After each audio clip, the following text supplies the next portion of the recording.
Don't object. All right. Good afternoon, everybody. Good morning to those outside the Eastern Seaboard. Welcome to part two of two, talking about carpooling and vanpooling. This session will focus about half of it on vanpooling and half of it on the successful ride sharing, legal ride sharing impediment type just reading I assigned. I wanted to make one comment on the homework. It's never too late to turn in the homework. We prefer to get it close to when the next class is, but we certainly understand everybody is very busy. And so, if you got it in after the class, after today's class, that would be fine too. It's just to give you one point.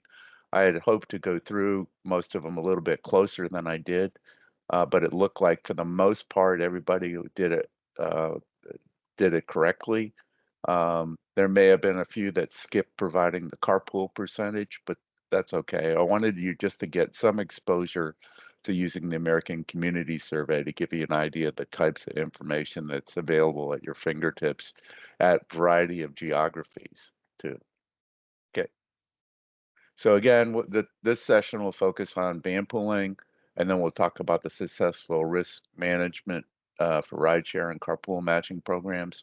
I know that document is old. It's 30 years, but some of the concepts still hold true.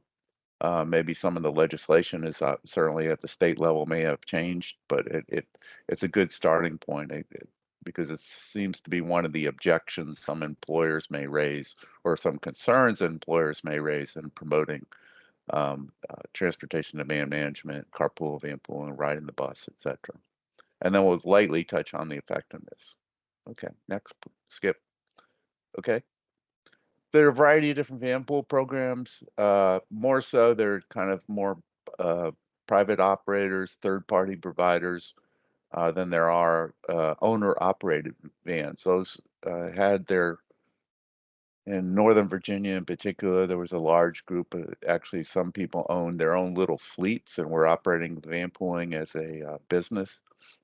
You had, when van pooling got started, it was really employer sponsored. So you'd have large companies like, again, like 3M and others that were sponsoring the van pools. They owned and operated the van themselves. And then you, of course, have private operators slash public operators. Public operators being the transit, particularly like a transit agency that might directly operate, and the private operators maybe be more related to purchase transportation with the transit system might contract with the private operator. Commute with enterprise would be is usually the common one being used nationally. Next. So we're going to go ahead next. We're going to go over the kind of some of the quickly on the benefits. Again, this is kind of an introductory to van pooling. So most of this I would think would be common knowledge among many of you, and I apologize for some of the basic stuff, but there are also people that are new to the business and or new to van pooling. So on the benefit side to the driver, it helps reduce the need to purchase a personal vehicle. Often the van pool program as in exchange for offering to drive the vanpool group of fellow commuters to and from work. Often the vanpool driver is given the opportunity to use the van, call it for nights and weekends. Oh, good. Thank you, Kim. There are 200 privately owned and operated vanpool routes in Fredericksburg region. Wow, I had no idea that there were that many right now. Thank you, Kim. It's good to know. Um, so they get free personal use. So they could, shuttle a little league team to something or whatever purpose. They can get lower vehicle insurance rates, just like anybody who carpools regularly or van pools regularly and maybe rotates the driving. You reduce the amount of driving you do with your personal automobile because insurance is included as part of typically as part of the lease for most van pool programs. Um, can reduce the maintenance costs. And given that most of the van pools have a very long distance commute, that those ongoing wear and tear costs can add up quite a bit. And that's one of the reasons people kind of opt for van pooling to protect the wear and tear on their existing vehicles.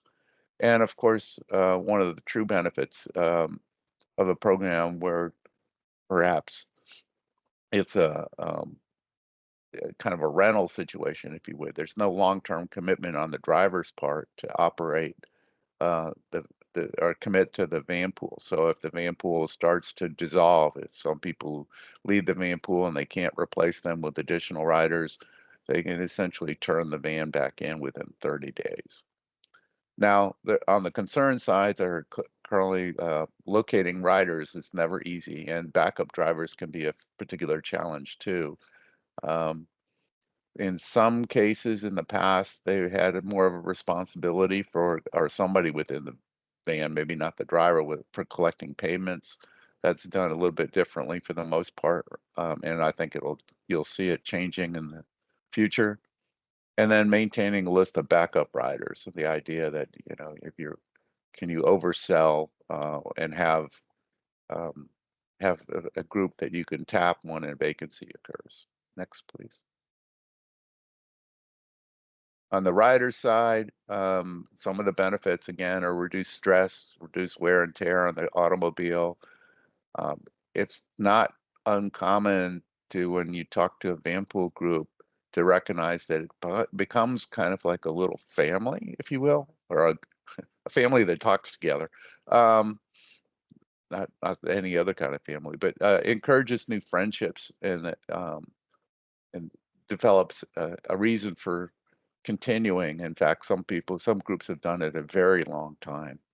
Um, and one of the things that they miss when they, for example, go on vacation, they kind of miss kind of the discussions or the debates, the celebrations that occur within the group.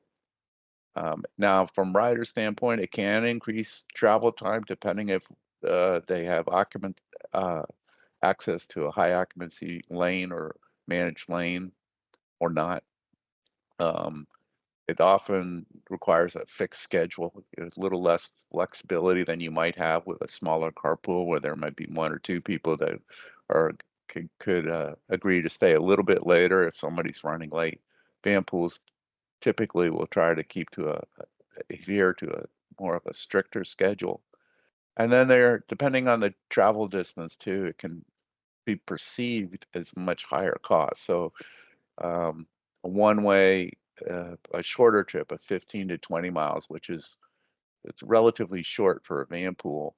Um, those costs can look rather expensive relative to what they perceive as their actual costs of commuting, which for most people is probably their out-of-pocket costs for gasoline, parking, tolls, etc., but not so much on the maintenance and operation costs. Next, please. Now, one of the reasons employers were involved with the van pool, it can reduce the need for additional parking. And I think, as I mentioned before, van pooling got its start kind of or attributed to 3M in Minneapolis as a way to reduce the demand for parking.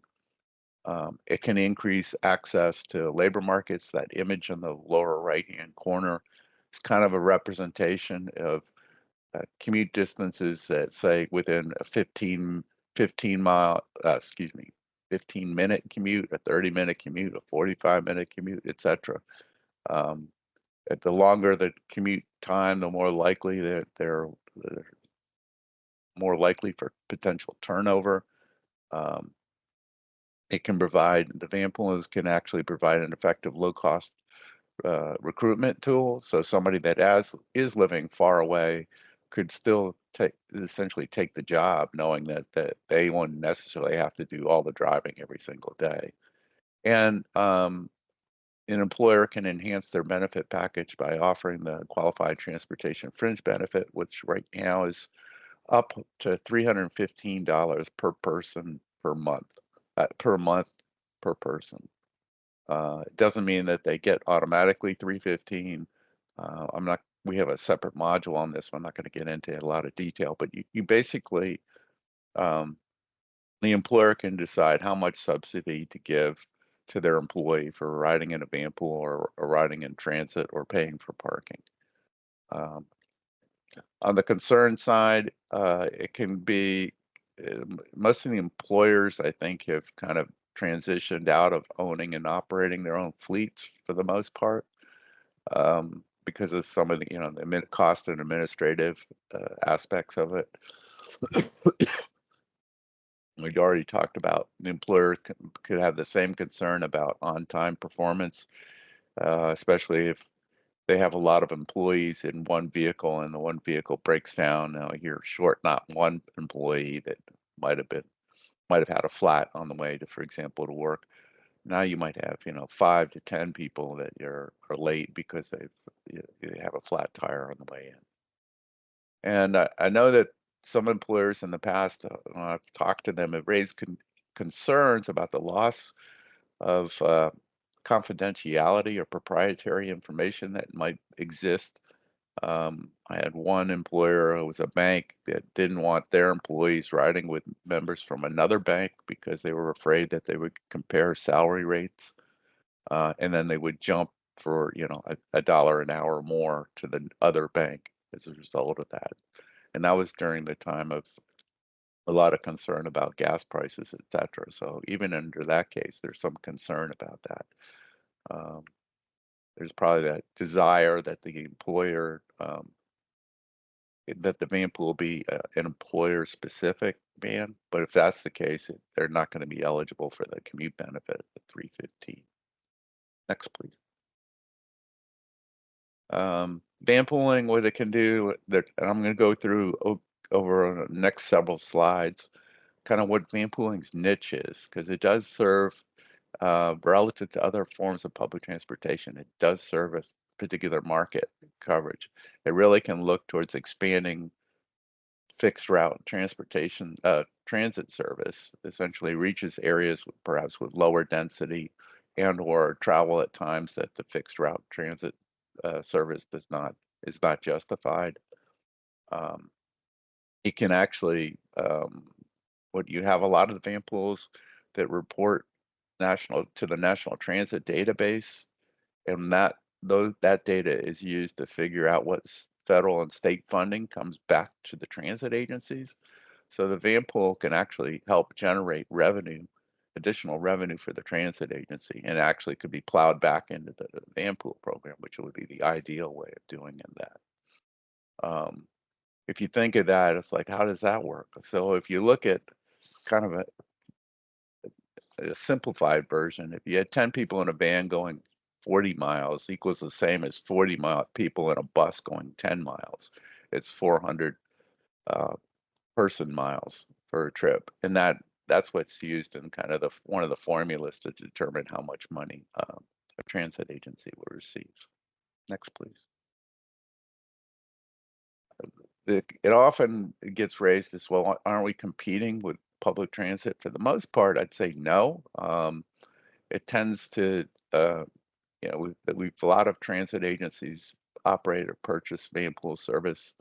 So, for example, in the Tampa Bay area, Pinellas, which is Pinellas County, PSTA, the transit system there, where it's St. Pete and Clearwater, for those that are not familiar with Florida.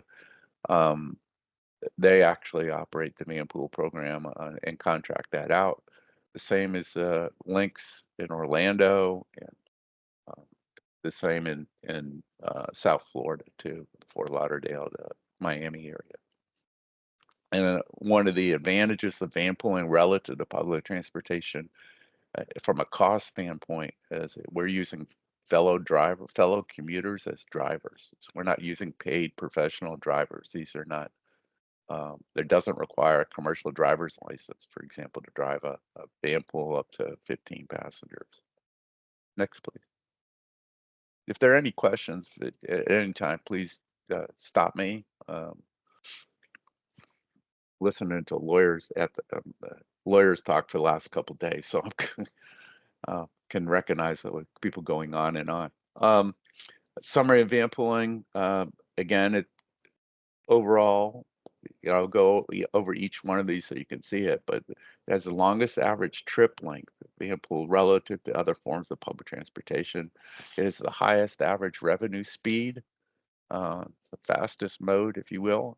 It's the highest share of fares as a proportion of operating expenses. So fare box recovery ratios for those who might refer to it that way. It's among the lowest fatality, and it has among the lowest fatality and injury rates among all forms of public transportation. On the weakness side, it's as you expect with a vehicle occupancy of, depending on if you're 7 to 15 people, it's not a huge vehicle, so there's only so far, um, so many passengers can carry per hour, so it has the second fewest passengers per hour, and the second lowest load factor, which is the average passengers on board. Again, we're talking about single digit riders per van versus another form of commuter rail, ferry boat, or etc. Okay. So for example, again, the highest average revenue speed. So if you look at this, the green, the blue, the and the beige represent either rail, fixed route, or demand, and then van pooling and ferry boats are in the other category. And that pattern will hold true as we go through several of these slides. This is actually from a report published by the FTA on the National Transit Database on their transit summaries. So you can see that the average revenue speed for van pooling is about 42 miles per hour, and how fast it is relative to other options, whether it's ferry boat of about 9 or commuter rail at about 30. Next, please. Fare box recovery. This is how much um, the riders are essentially paying for the service. As you may be familiar if you're talking about bus situation, the fare box recovery and the share of fares is 9 to 10%, in many cases. In some cases, maybe a little bit higher than that. But a van pool is about 68% of their operating costs are paid by the riders. So if one way you wanted to treat van pooling from an equity standpoint, you decided like, why are van pool riders having to pay such a larger share of the operating costs versus other forms of public transportation? You could decide that, well, perhaps by policy, we will set a cap of that, of whatever, pick a percent, 20, 30%, and that would lower the prices significantly to van pool riders and probably generate more van pool groups. Yep, Leona, you're right. Van pooling has done very well despite COVID, and actually, I have a couple slides related to COVID pattern to kind of demonstrate some of that. Average trip length, again, uh, van pooling, commuter bus, and commuter rail have the longest commutes with van pooling, about almost 40 miles per one-way distance. Next, please. Vehicle capacity. This is seating and what they call seating and standing capacity. Not that there's standing in van pools, hopefully not. You're talking about capacity of holding 9, up to 9 on average. Again, relative to some of the others, including look at a ferry boat, you're 628 versus 9. So that's kind of on the downside of the van pools. Next, please. Um, the second fewest passengers per hour. Again, you have a low capacity. And you're not doing multiple. For most cases, you're not doing multiple runs with van pools. Though we did hear one from the Florida DOT District 1 area where there's one vehicle that's used to kind of say that, whatever, they goes takes people onto the first shift, and as they appear there, the people that were on the third shift get back in the van and drive it back. So they have one van that's actually been shared by multiple groups. I don't have a lot of detail on that right now, but I'm trying to get a little bit more info. But I don't know. Has anybody else experienced that where they use one vehicle for multiple groups on in particular different shifts?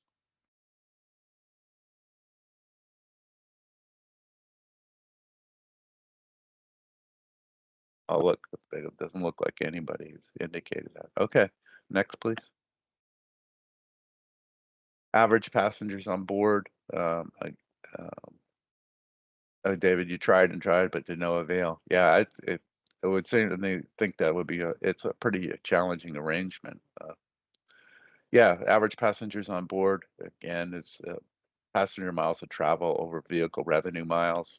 So you're talking about 5 for Vanpools, which is around the low to the middle side, the second lowest load factor relative to demand response, which you would expect. You typically demand response, you're looking at probably 1. Next, please. Average passengers on board. What's kind of trying to get an idea of changes from 2019 to 2021. So the green bar is 2019, the orange-ish bar is 2021. So you could see that van pooling went from 5.5 on average in 2019 to 4.7. So about a half a person drop, a little bit, or almost a whole person drop relative to some of the other routes had the same sort of, the other forms of public transportation still had that.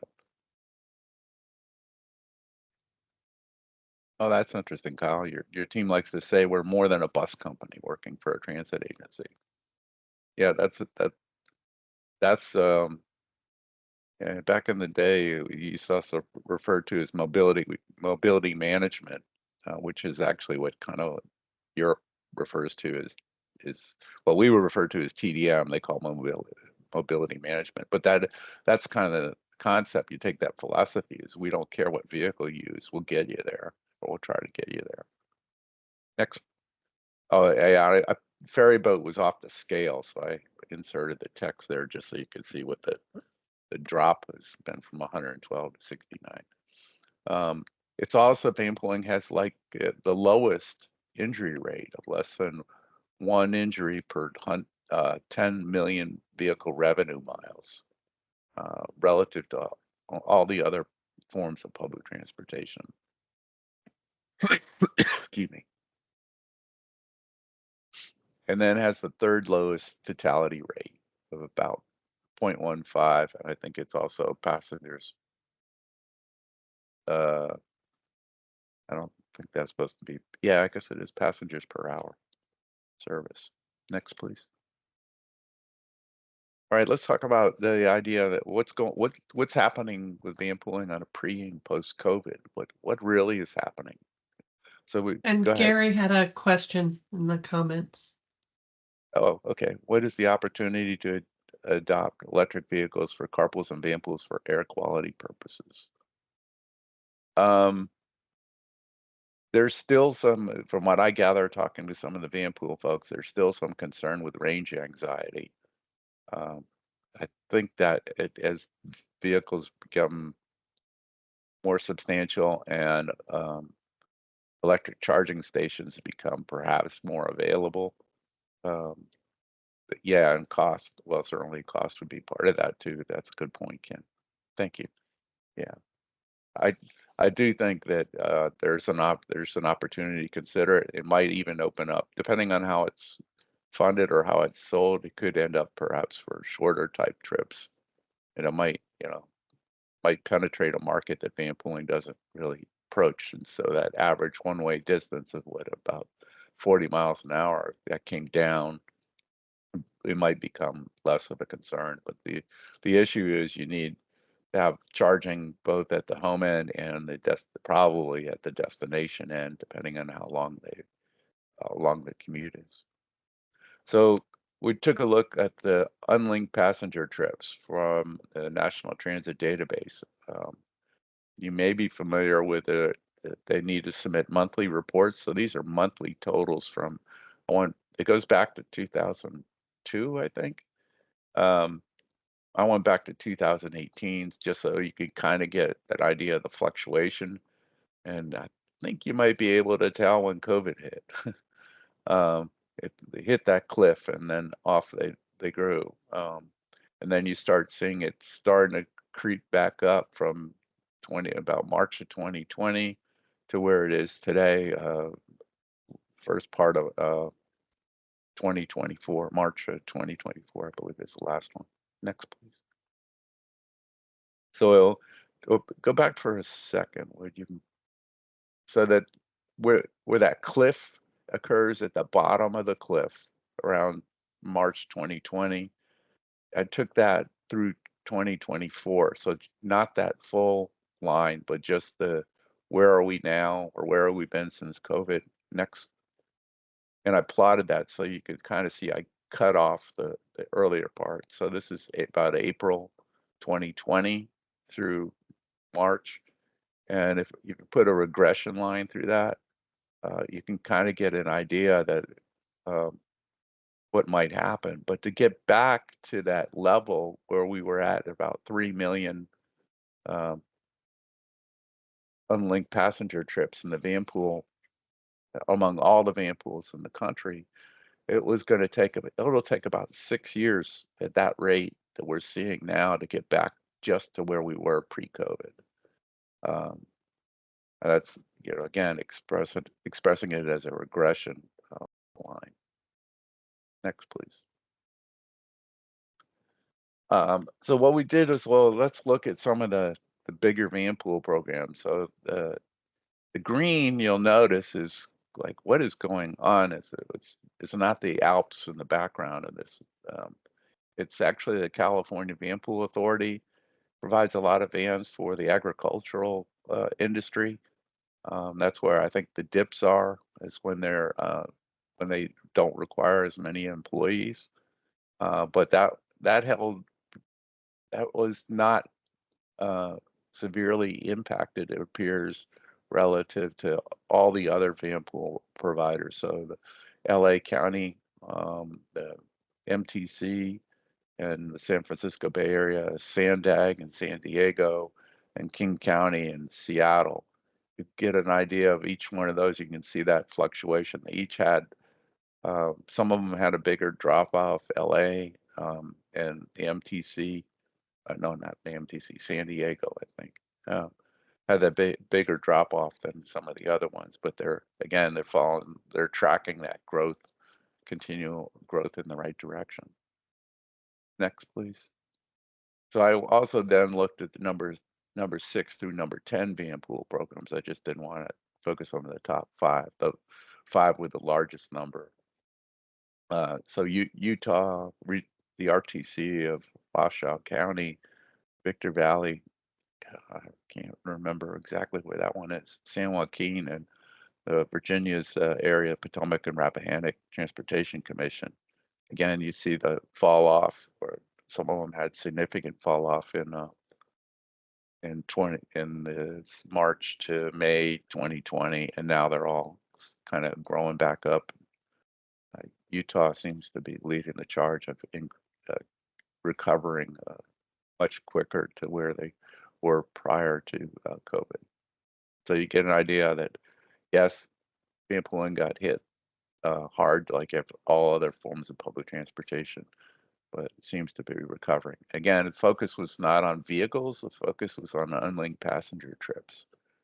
If you look at the vehicles, the IRS had uh, allowed the, let's see, the Qualified Transportation Fringe Benefit Program has what they call an 80-50 rule, or 50-80 rule, I guess, depending on whatever. 80% of the mileage is supposed to be used for commuting, and it has to have a 7-passenger or more vehicle, and about 50% of that needs to be filled. So a 7-passenger vehicle with 4 people, including the driver, would qualify for be eligible to receive a commute benefit, qualified transportation fringe benefit.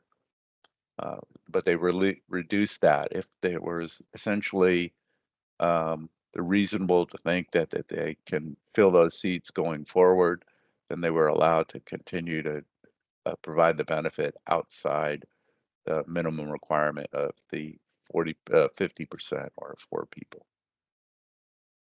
Thank you, Sarah. Should have written that down. Okay, next, please. So those are just 10. So then, of course, the question is, well, what's going on in Florida? So this one kind of gives you a perspective. The orange line is actually the Florida totals.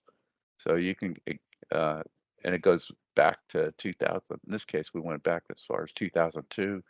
you can see that actually interesting. You can see the drop in 2008 when the recession hit, um, and then you can also see the drop again in the May March area of 2020 when COVID hit, and you can see it kind of a growth recovery overall. Uh, but there's a variety of different programs, and they're all represented. Now, there's some that the provider or the recording agency, if you will, changed, and so you'll have some of these immediately drops to zero, but then another line picks up, a different colored line picks up. So, for example, I think it was, oh yeah, for example, Hillsborough Area Regional Transit Authority operated the Vanpools in the early 2000s, and then Tampa Bay Area Regional Transit Authority, TBARTA, the light green, you can kind of see it pop up about halfway down the scale. It's that bright lime green. They assume responsibility for the Vanpool program and reporting that. So yeah, thank you. So that's why some like, well, what happened here? And it's usually they changed the name. I think the same thing occurred with. Guess it's not in here. Oh yeah, it is. Sorry, the County of Miami-Dade versus Miami Lakes V-Ride. Essentially the same sort of thing. Next, please. Okay. Next, please. Sorry. Right. This is, I'm not going to get into the details on here, but the one way of estimating the impact would be to calculate what the estimated share that they would receive for based on their performance. This was, and then use it with and without a Vanpool program included. And this can be used to estimate how much money could be returned as a result of having the Vanpool program. Next, please. If you're more interested in this, I'd be happy to go over it with you later. Let's just skip this. In the interest of time, I get bogged down.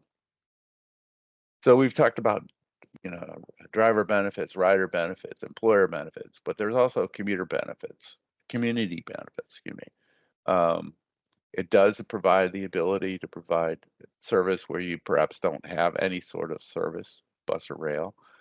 It requires fewer passengers than a bus. Perhaps it could be a starter route, if you will. It could be eventually turned in if a route becomes very successful.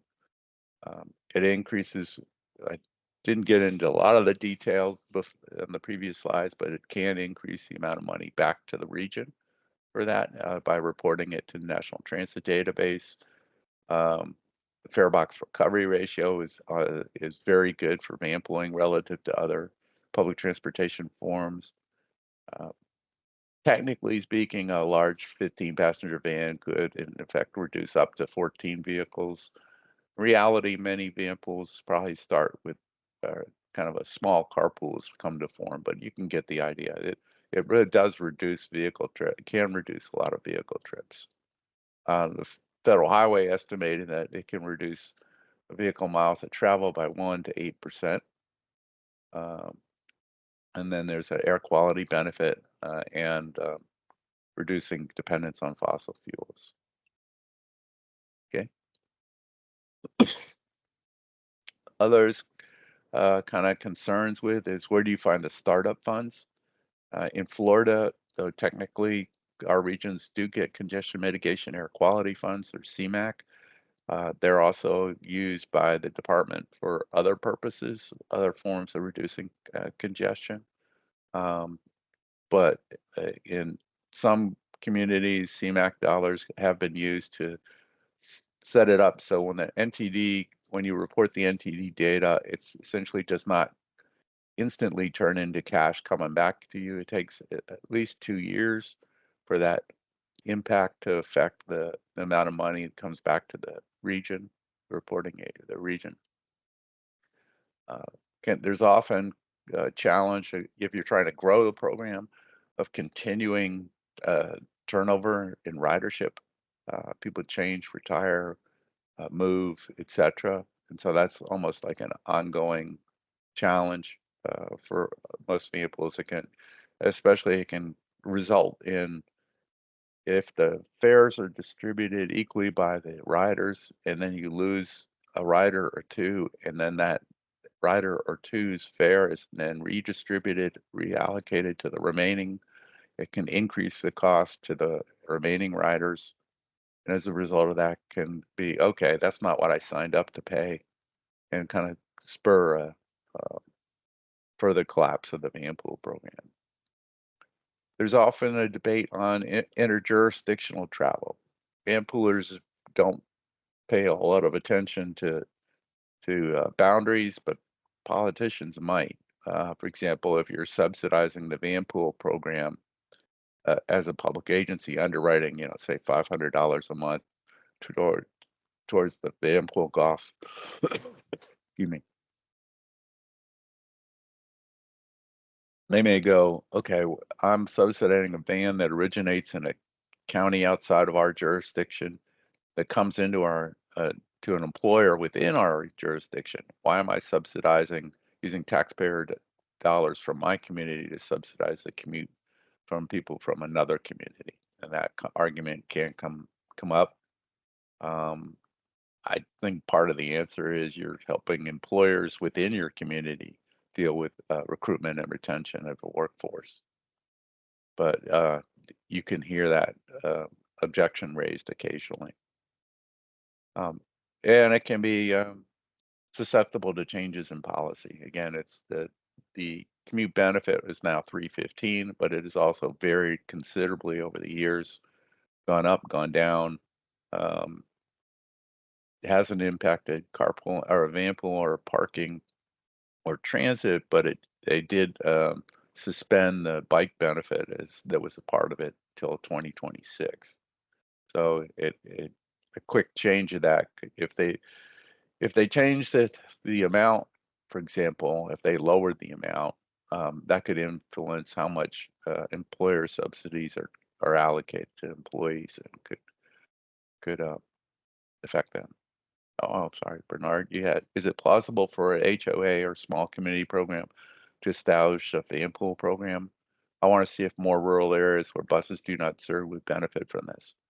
Um, I certainly think you could. It would be a good way of trying to organize at the origin end.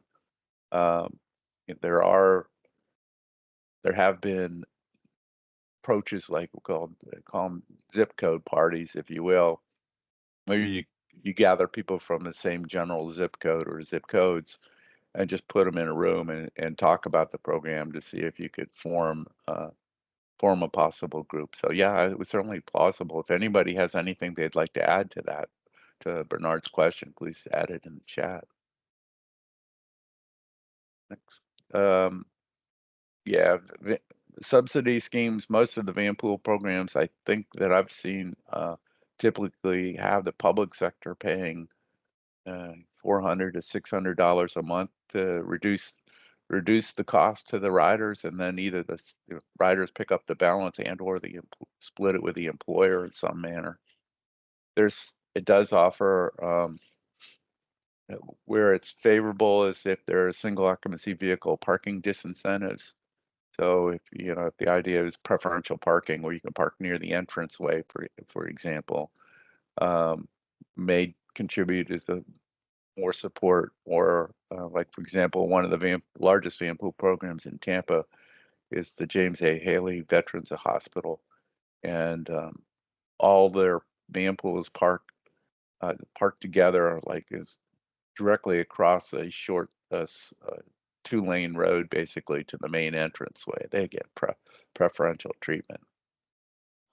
And then if they have high occupancy access to high occupancy vehicle lanes or managed lanes that give discounts, that gives them perhaps a time advantage that could encourage them to Vanpool. All right, let's go, please. Let's skip ahead. Keep going. For example, I want to. Well, I've talked about kind of this Vanpool turnover. Keep you go, I'd like to go to the legal one. Just realize how much time. There is let's just on this one slide. We did some analysis years ago comparing the impacts on uh, subsidies on vehicle trip rates, like how many vehicles per 100 employees, for example. And we saw in the case of introducing a Vanpool program, um, as you'd expect, their experience, they deep cut a reduction in vehicle trips rate, and it was found among the employers that were offering, say, the more comprehensive incentive programs. They offered a variety of incentives. Um, and there are also some drawbacks by offering van pooling. It did impact a little bit on the transit share. We saw their transit share fall by 1%. It isn't necessarily attributable just to uh, the introduction of the Vanpool benefit, but it could have had a bearing on, I give you more choices now. Some people won't take the one choice they're using right now, which might be transit. Next, please. Yeah, already. There's some additional resources. All right, so here we go. All right, now, again, this was a 1994 Legal Research Digest published by the Transit Cooperative Research Program.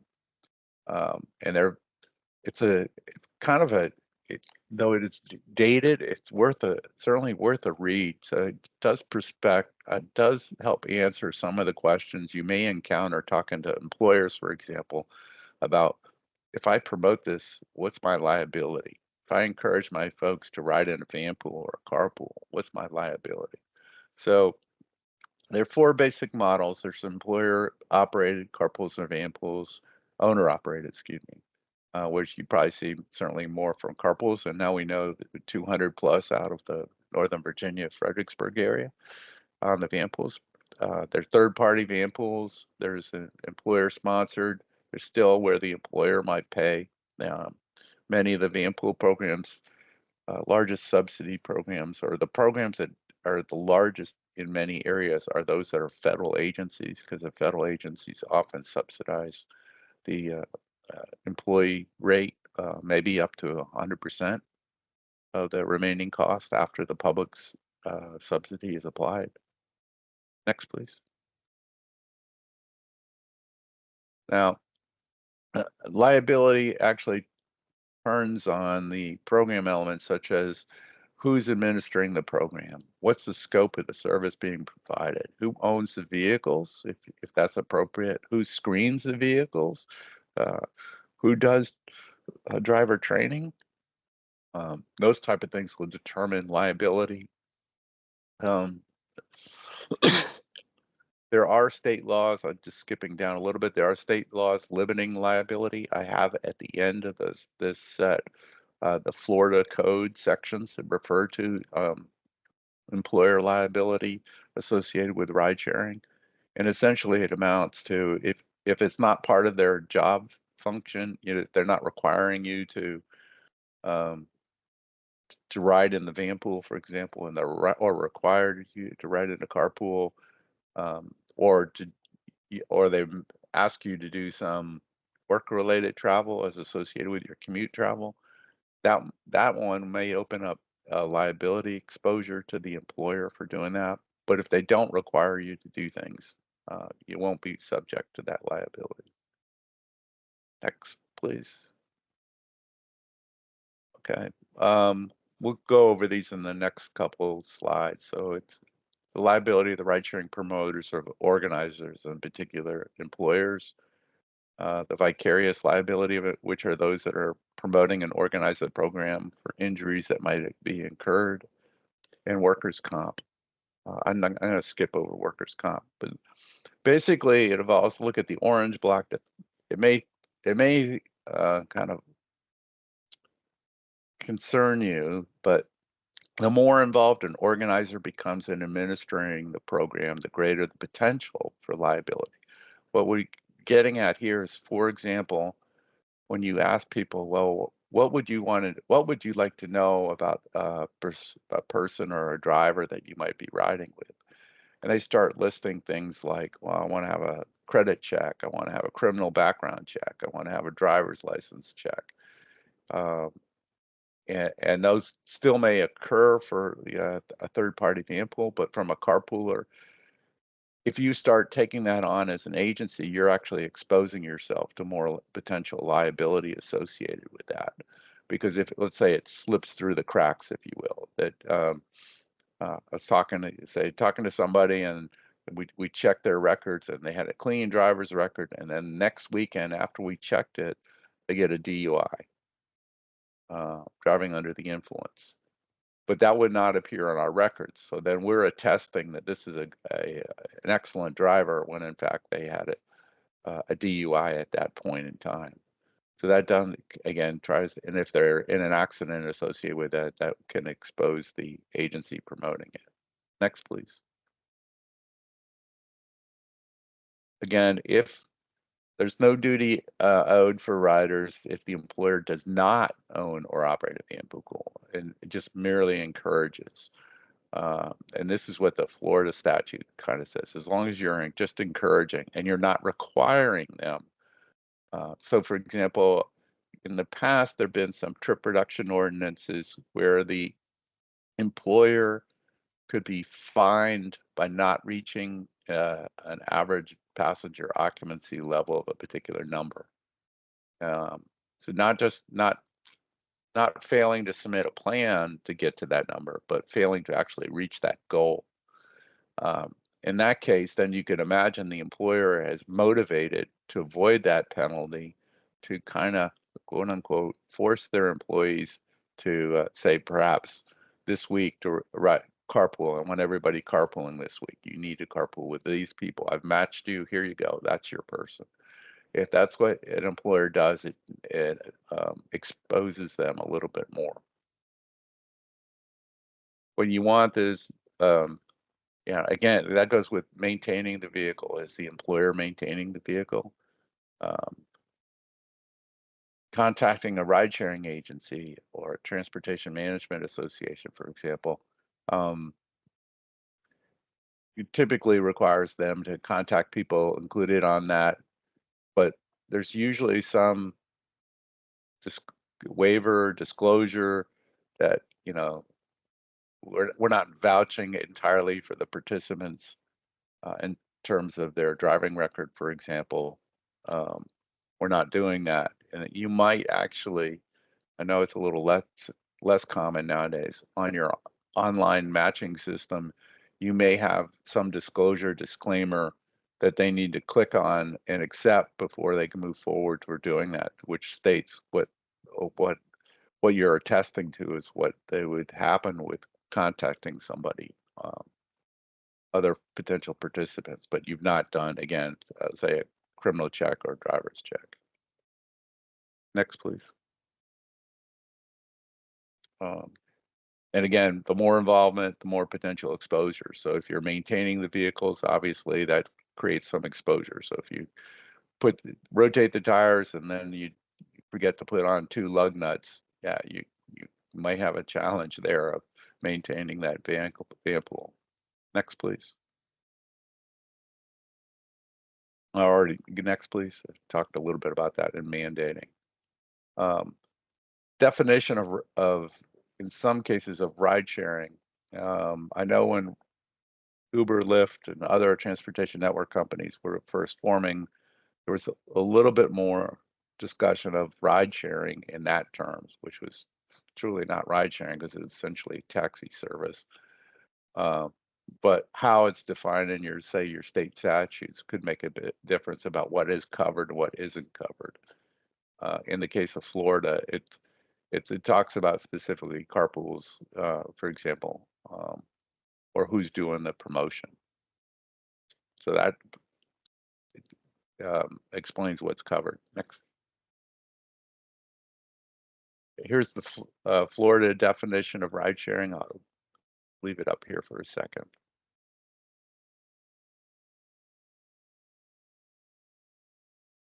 Now, at the back of the document that I asked you to read, there should be links to the various states and the statutes at that time that are relevant to things like this. it may not, again, it's not been updated in 30 years. So we've been attempting to get TCRP to do it again, but little success so far. Next, please. Okay, next, please. An employer is liable for wrongful acts with employees acting within the course and scope of their employment. So, if an employee's travel time to and from work is not regarded as within the scope, so it's coming, what they often refer to as coming and going. Um, if they're not covered by that, if they're not having to do something for the employers, then the employer's not vicariously liable for injuries associated with caused by commuting employees for that. If it's not within the scope of work, scope of employment. And going to and from work is not typically within the scope of employment. Next, please. There are exceptions such as engage in some special errand at the request of the employer. Like say, for example, not that it happens nowadays, but they wanted you every time on the way in, I wanted you to stop at the post office and get the organization's mail and bring it into work. Well, that's actually requiring that's part of their work function, so that it can expose their additional liability associated with that. Next, please. Uh, let's keep going. Again, I talked a little bit about penalties. Let's skip over workers' comp.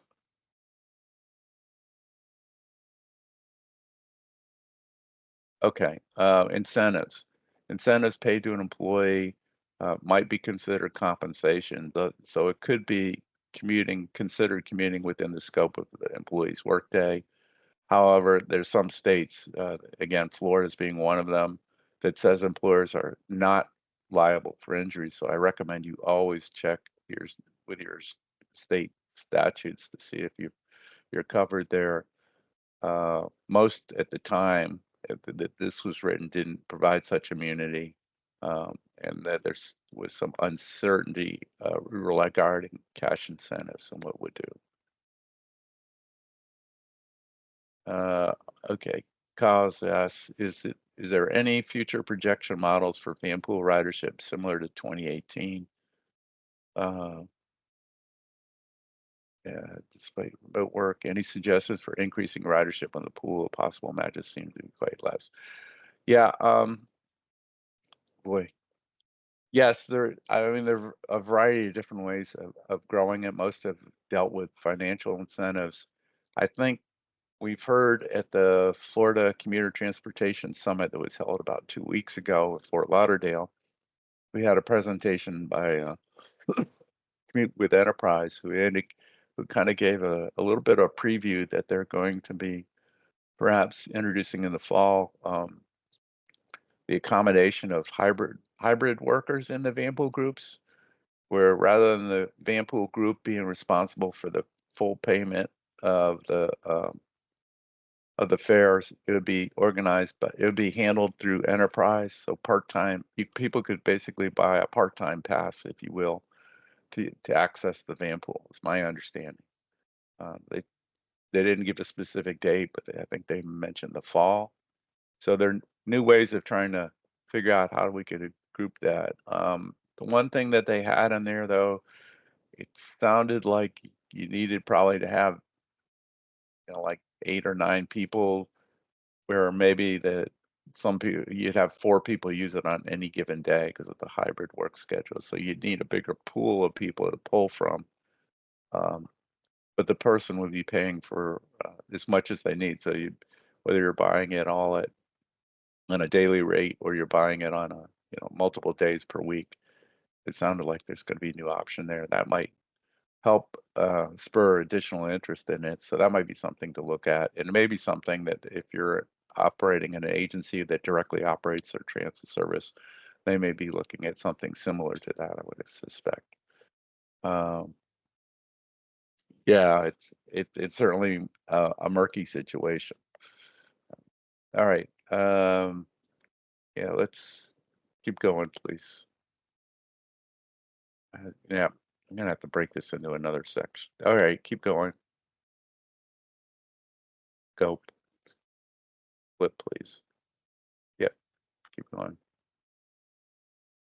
All right, this is what it's okay. This is on your quiz, truly. So, there's certain things from a ride sharing agency that you can do. One is use again like written agreements, whether it's online or in paper. That one kind of spells out things like what kind of accuracy and what are you validating or not validating associated with them. You probably encourage them to explore their opportunities of riding with somebody themselves, make their own judgments. That you're not passing judgment on the quality of every single person in that database. Um, Next, please. Uh, you probably would do things you would advise them to meet ahead of time. You might provide things like helpful hints about what to do, about how to go about forming a pool, for example. Um, Advising them to meet ahead of time, whether it be by phone or online, was probably a good idea. Use other forms of communication to produce safety messages for say, how to be a safe driver. Was at a meeting this morning, and we were talking about um, PDM and safety, and what the idea is perhaps teaching drivers how to operate safely around bicyclists, for example.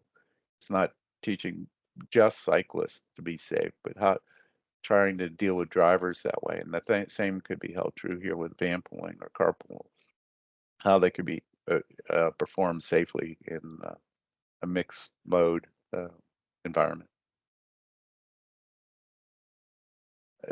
Going from an employer standpoint, the more options you can offer, the more likely that you're not coercing them into the only option of take it or leave it type basis.